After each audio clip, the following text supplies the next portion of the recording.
میں ایک بند عاصی ہوں، خطا کار ہوں مولا رحیم۔ قال رسول اللہ صلی اللہ علیہ وسلم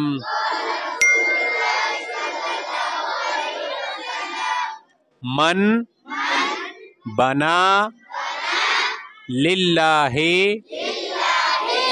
مسجدن بنا اللہ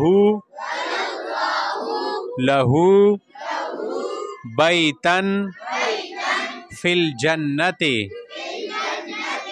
آسان الفاظ ہیں، سمجھ آ رہی ہے؟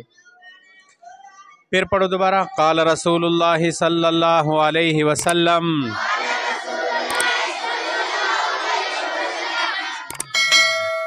من بنا للہ مسجدن بنا اللہ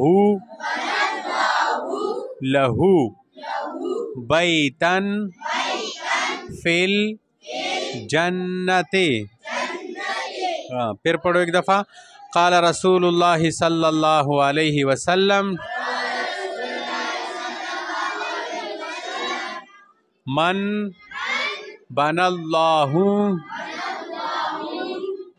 من بنا للہ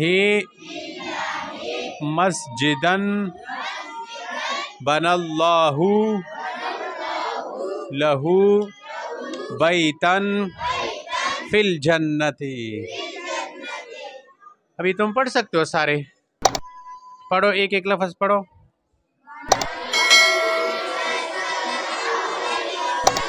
بس ہاں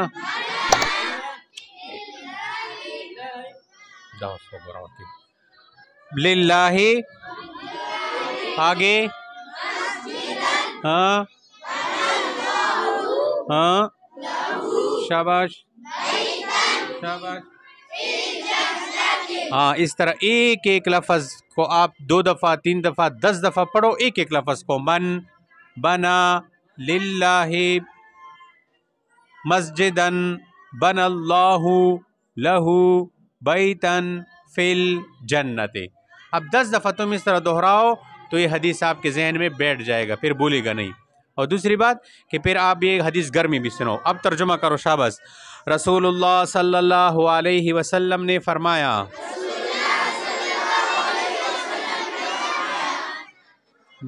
جس شخص نے اللہ کی رضا کے لیے مسجد بنائی، اللہ اس کے لیے جنت میں گھر بنائے گا۔ تو جہاں پر بھی جس شخص نے بھی اللہ تعالیٰ کی رضا کے لیے کہ مجھ سے اللہ راضی ہو جائے، صرف اس غرض کے لیے، نام کے لیے نہیں کہ لوگ مجھے کہیں کہ اس نے تو بڑی جامع مسجد بنائی اور یہ فلانے کا بڑا شاندار مسجد ہے، نام کے لیے نہیں، اللہ کی رضا کے لیے جس نے مسجد بنائی تاکہ لوگ اس کے اندر عبادت کرے، چھوٹے بچے قرآن سیکھے اور لوگ اس کے اندر اللہ کا ذکر کرے، قرآن کی تلاوت کرے، سمجھ آ رہی ہے؟ تو اللہ پاک ایسے بندے کے لیے جنت میں گھر بنائے گا۔ تو کتنا خوبصورت گھر ہوگا جنت میں جس کے لیے اللہ پاک بنائے گا۔ جنت کی اتنی سی زمین، ایک بالش کی زمین دنیا مافیا سے بہتر ہے۔ اگر کوئی پوری مسجد نہیں بنا سکتا تو چلو مسجد میں کسی نہ کسی کھاتے میں اپنا حصہ ڈال دے، کوئی ایک سیمنٹ کی بوری لے کر دے دے، کوئی سریا لا کر دے دے، کوئی اینٹ لا کر دے دے، کوئی بجری لے کر دے دے، کوئی ریت لا کر جو ہے دے دے۔ جس نے اخلاص کے ساتھ تھوڑا سا بھی حصہ مسجد کے بنانے میں لیا، اللہ تبارک و تعالی اس سے اتنا ہی ثواب دے دے گا، اور اخلاص کی وجہ سے اللہ پاک بعض دفعہ جو ہے اور بھی زیادہ ثواب عطا کرے گا۔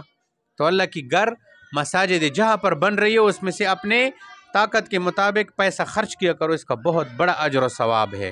اب یہ حدیث تم نے سن لیا، اس کو یاد بھی کرو اور یاد کر کے اپنے گھروں میں سناؤ، اپنے ماں بہنوں کو اور اسی طرح اور ساتھی دوستوں کے ساتھ اس حدیث کو شیئر کیا کرو، بیان کیا کرو. تمہاری وجہ سے پتہ نہیں کس کے دل میں اللہ پاک ڈال دے گا کہ یار یہ تو بڑا ثواب ہے اس پر، تو میں بھی اپنا پیسہ مسجد میں لگاتا ہوں. یہ میرے پاس 1000 روپے ہیں، میں مسجد کی تعمیر میں لگا دیتا ہوں. سمجھ آ گئی ہے نا؟ تو آپ کی وجہ سے ایک آدمی نے مسجد میں پیسے ڈال دی، اس نے اخلاص کے ساتھ پیسہ لگایا، تو اللہ پاک آپ کو اجر و ثواب دے گا.